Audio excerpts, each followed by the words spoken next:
Let's talk about doors and louvers. It's time for an update.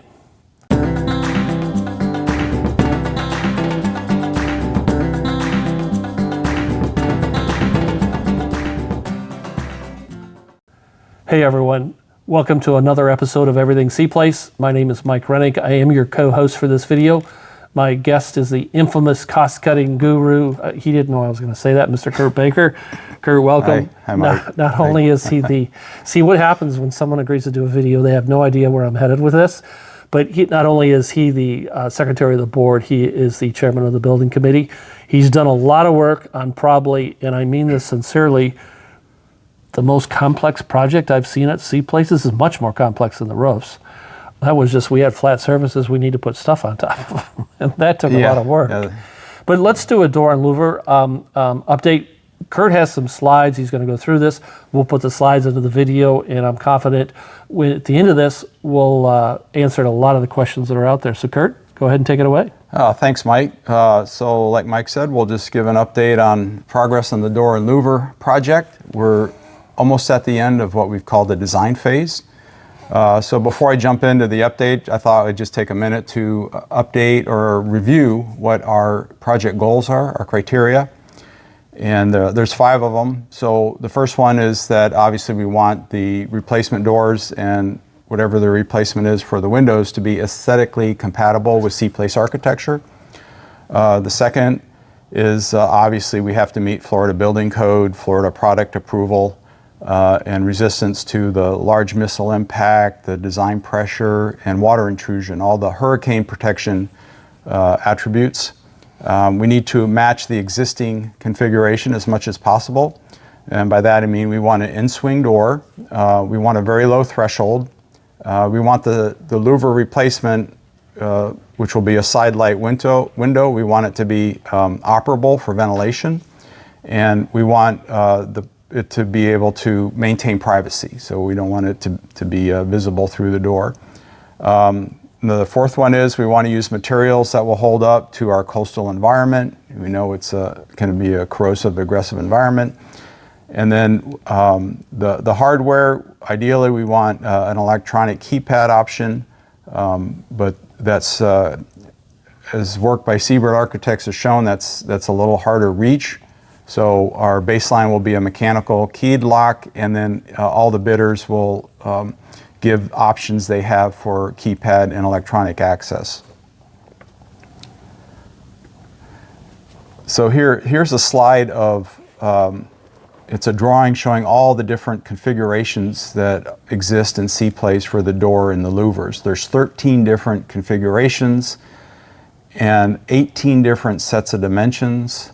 And the entrances range from ground level, obviously, all the way up to the 6th floor of M1. So those watching right now, this slide to me says it all. It defines the complexity. The slide that Kurt just read through and shared, and then this drawing of the different configurations, the different options here. That's why this thing is so huge. Yeah, good point. The next slide is just kind of our results. So the Seabird Architects recommends what's called a full light door with a white interlayer. So the white interlayer in the glass gives the privacy, but it still lets plenty of light through. These are aesthetically compatible with our C-Place architecture. I'll mention that we assembled a small, what I call advisory team of C-Place owners. One of them is an architect herself, and the other is a designer who's had a lot of experience. So we had some good feedback by several owners with experience in this realm. So the architects, Seabird Architects, identified several different door manufacturers. So we'll have some good options there, I'm sure, and also several different window manufacturers that meet our criteria for an in-swing door, the low threshold, operable side light window for ventilation, and will maintain privacy. We have 2 options for windows. One's a single hung and the other is an in-swing casement. I need to mention that there's, like we said, there's complexity here, so there's some engineering analysis that needs to be done by the bidder. But as of today, it looks like we'll have 2 options there. And then, like I said, on the hardware, not all manufacturers offer lock sets that have a conventional key and a keypad. So this is something we'll request in our bid package, but options won't be fully known until we have the bids back from all the bidders. This next slide shows renderings of one of the most common configurations, Configuration D, and it's an artistic presentation of what it'll look like with the door. And the one on the left shows the door with a casement window. The horizontal lines you see on the door are what we call mullions. They're decorative. And then on the right, you'll see the window. The top part operates, and the bottom pane is fixed. And then you see the sash kind of at the 1/3 level. On the right is the same door, but a single hung window. So the center hash is kind of in the center by elevation, and the lower pane operates up and down, and the top pane is fixed. One of our criteria is that window has to be operable from the center sash. So we want the latches and the handles to be at the center sash so you can unlock it and lift it up without having to stoop to the floor. I'll show another slide in a little bit that gives an example of that. If I could just add my 2 cents, someone like myself, if I had to go down to the bottom to unlock that, I'm not sure I could come back up again. So to me, this is really important. I'm glad you're looking at that. Yeah, we're trying to think of all these details that are important for the usefulness of these, whatever we put in to replace what we have. So this next slide shows a picture of one of the doors that was put in at Beach Place. Sorry, this shows the door and the side light. This manufacturer was Windor, and they're one of the candidates that we've identified. Beach Place opted for their mullions in a grid pattern, so that's what you see here. We'll have mullions just in the horizontal orientation. We all thought that was a lot more aesthetically pleasing for us. There's a white interlayer on this one. You can't see it from the outside, but when you're inside, it's obvious. And then the side light shown here, what Beach Place opted for that's not actually a window, it's a very narrow door, and it in swings also. So they can get ventilation, but they have to open the door, and they don't have any screens. So we think it's a pretty clever solution, but I don't think it didn't meet our criteria that we assigned for C Place. And you know what pictures won't show, I've shown multiple properties over at Beach Place, that's a very heavy door. Just when you put the key in, you unlock it and you pull it forward or you close it, versus the wooden doors we have today. I'm really excited about this. This is a game changer in terms of making our condos more secure from the storms. Yeah, I went to Beach Place to visit a friend, and he said his door was installed in 2019, so it's about 5 years old, and it's in excellent shape.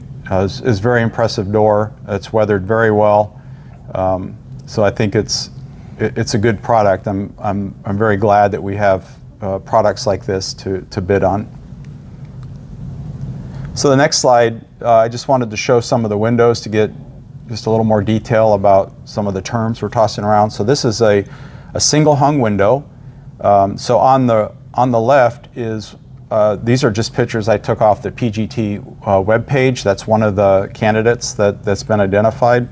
So on the leftmost picture, you'll see the upper pane and lower pane, and you'll see the latches in the center sash there. So, and on the right of that, there's kind of a angled picture of the center sash showing one of the latches. So that one you can walk up to and open the latches and lift from the center sash. And that's what we want, because we think that's the easiest to operate. On the right is another association, not at C Place, but they installed a single hung side light window there. But what you see on the rightmost picture is the latches are down at the floor level. So I have friends that own this place, and they, unprompted by me, they said they really didn't like that it was not very convenient to open it. So I think that's just a validation of the path that we're on right now with our criteria. Well, one question, so no matter which design we go with, there will be screens included, correct? So we can or maybe Yes. I'm going out on a limb. They will be. Yeah. So we can open the windows on nice days, and if there's any bugs, they won't be coming in. Absolutely, yes. Yeah. So it's screens. It's obviously not needed for hurricane protection, but we need them for no-see-em protection. So Yes. yeah, that's a requirement. So the next slide just is another catalog picture showing the tilt turn. This is the casement window, and it's another potential option. That it opens two ways. It tilts, like shown, and then it turns. So it's part of the name, tilt turn. So that's got its advantages also.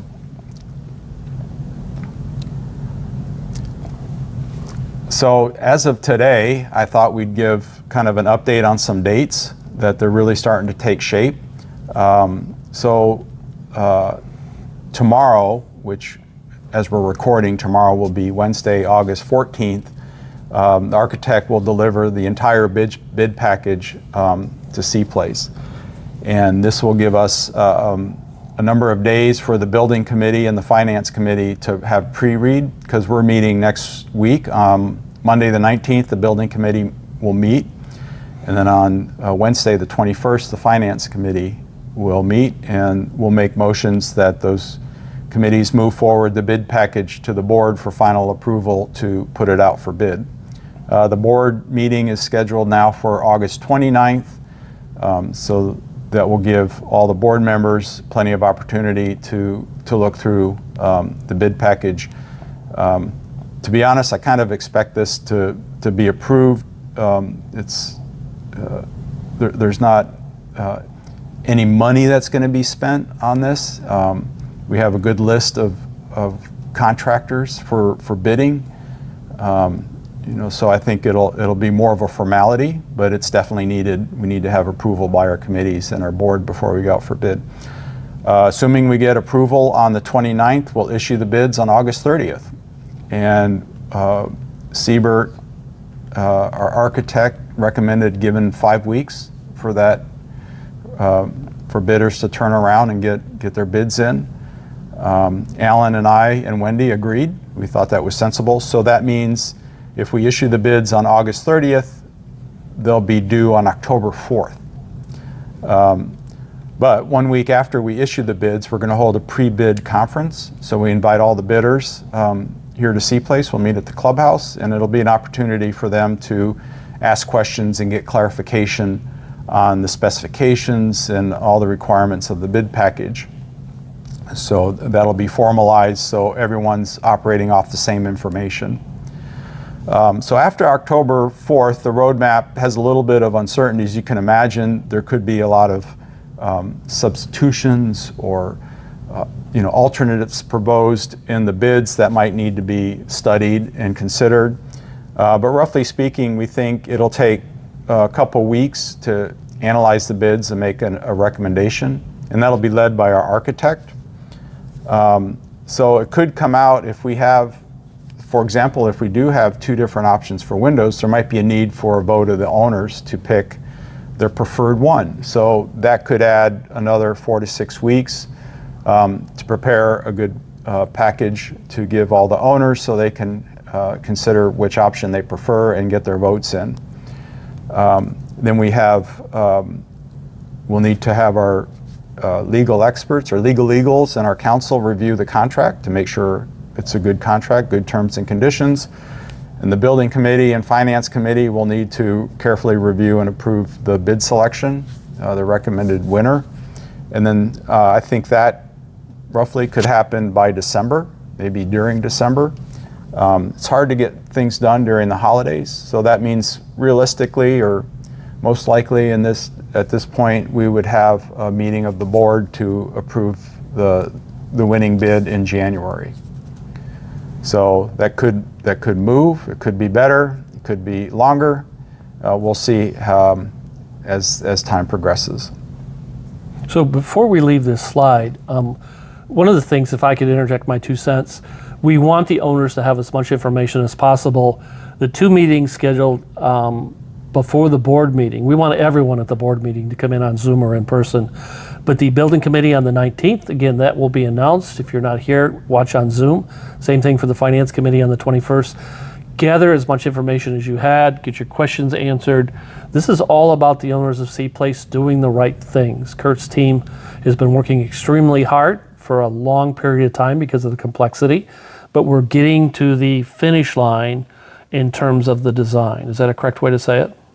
Yes. Yeah. And when we go out for bid, we'll start getting some numbers and stuff like that. But this, so if we follow this timeline and we get board approval on the 25th or on January of 2025, it's not that far away, by the way. This is almost September. So if we get that, this project in 2025 is going to gather a lot of legs, if I can use that term, in terms of we're going to start seeing a whole lot of action in the year 2025 on this, correct? Yes. Yeah, I think it's realistic to expect that at least some buildings will start to have installations occurring during 2025.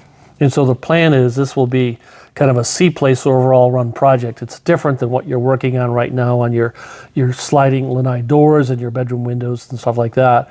Because of the commonality requirement, C Place will kind of run this, and each owner will pay their fair share. Am I correct with that, Kurt? Yeah, that's right. So anything else that you'd like to share right now on this project? I think that's plenty for today. It's a lot of updates. So you've been asking a lot of questions, and they're very fair questions. We're at the point now where Kurt's team is able to provide some answers. I'm really excited about this. Again, one of the most complex projects I've seen here at C Place, but it's in very good hands. I'm excited about moving forward. We'll have more to say on this kind of stuff when we get into having the numbers and we start talking about financing. I've committed that we will look at financing alternative for members. We understand that everyone is at a different state in terms of cash flow. We want to do the right thing in terms of the owners of protecting the buildings, but we also want to make this as soft as possible. And we will take a look at options and alternatives and stuff like that. So appreciate you watching. The meetings are on this slide that are being shown.